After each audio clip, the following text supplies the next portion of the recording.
بسم الله الرحمن الرحيم. تامر عز الدين من قرية جرف حسين، المدير الفني للنادي النوبي الرياضي.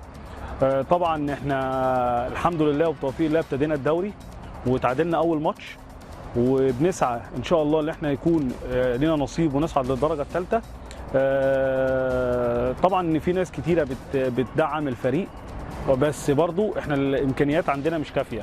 يعني الامكانيات على قد برضو ما هي، يعني كل واحد على قد امكانياته، بس احنا برضو الامكانيات قليله.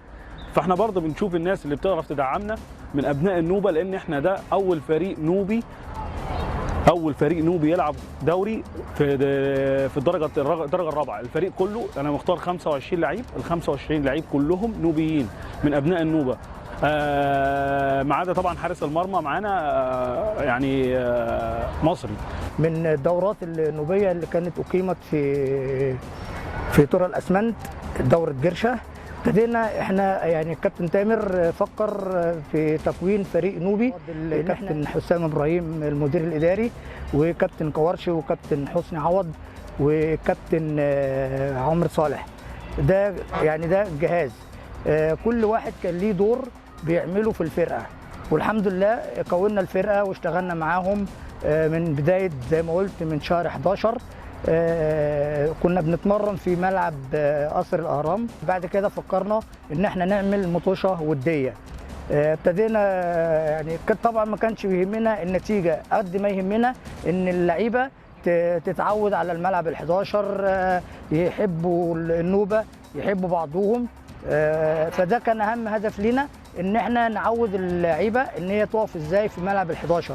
فالحمد لله يعني طبعا انا اول ما ابتديت قلت لهم يا جماعه مش مهم عندي النتيجه قد ان احنا نأدي اداء كويس نمثل بيه النوبه والنوبيين. وان شاء الله بدايتنا باذن الله مباراه الساحل ان شاء الله باذن الله بتوفيق من ربنا وباخلاص اللعيبه ديت وبالاخلاص بتاع مجهودنا ومجهود الكابتن تامر ومجهود الجهاز الفني كله، ان احنا ان شاء الله يعني ماتش الساحل ده لا بديل عنه عن الفوز، وده اللي احنا بنزرعه في قلب اللعيبه. بسم الله الرحمن الرحيم. كابتن عبد الله، مدرب حراس مرمى النادي النوبي الرياضي.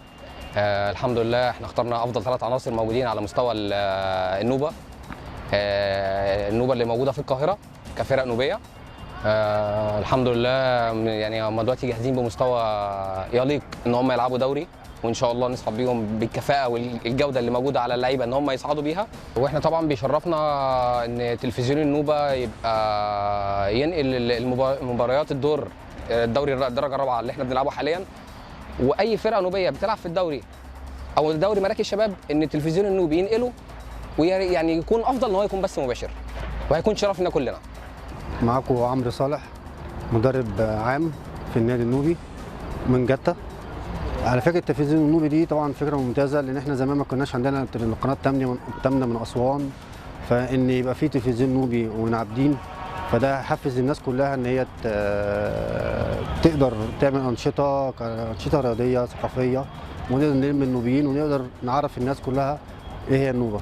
طبعا تلفزيون النوبه ده هيكون حاجه كويسه لينا، واحنا اول ناس هنستفيد منه، لان ده اللي هيعبر عن الفريق واللي هيوري الفريق لكل ابناء النوبه في الداخل وفي الخارج برضه.